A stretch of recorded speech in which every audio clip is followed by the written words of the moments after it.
আসসালামু আলাইকুম, আমি তুরজাহান ইসলাম জোয়া। আপনারা দেখেই ফেলেছেন আজকে কি রেসিপি করব। হ্যাঁ, আজকে ইলিশ মাছের রেসিপিই করব।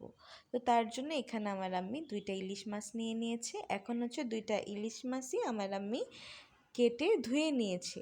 এখন হচ্ছে কড়াইতে আমরা সয়াবিন তেল দিয়ে দিব, তারপরে হচ্ছে পেঁয়াজ কুচি আর কাঁচামরিচ ফালি দিয়ে আমরা হচ্ছে এটা একটু ভাজা ভাজা করে নিব। এটা ভাজা ভাজা করে নেওয়ার পরে আমরা একটু পানি দিয়ে নিবে আম্মি।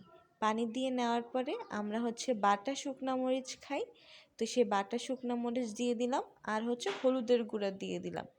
এগুলো দিয়ে দিয়ে ভালোভাবে একটু নাড়িয়ে নিতে হবে, মানে একটু কষিয়ে নিতে হবে। তারপরে দিয়ে দিব হচ্ছে লবণ। ভালোভাবে নাড়িয়ে ছাড়িয়ে ভালোভাবে কষিয়ে আমরা হচ্ছে ঝোলের পানিটা দিয়ে দিব। ঝোলের পানিটা দেওয়া হয়ে গেলেই আমরা এটা একটু বলক উঠতে দিব। এটা একটু বলক ওঠার পরেই আমরা আমাদের ইলিশ মাছটা দিয়ে দিব।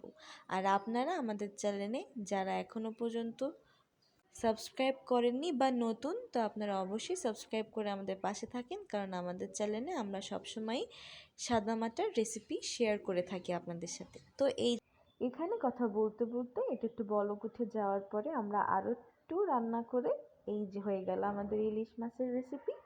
তো এইটা দেখতে যেমন, খেতে তো অসাধারণ। আপনারা জানেনই যে ইলিশ মাছ কতটা মজা। তো আমাদের রেসিপি যদি ভালো লাগে সাবস্ক্রাইব করে পাশে থাকবেন। আল্লাহ হাফেজ।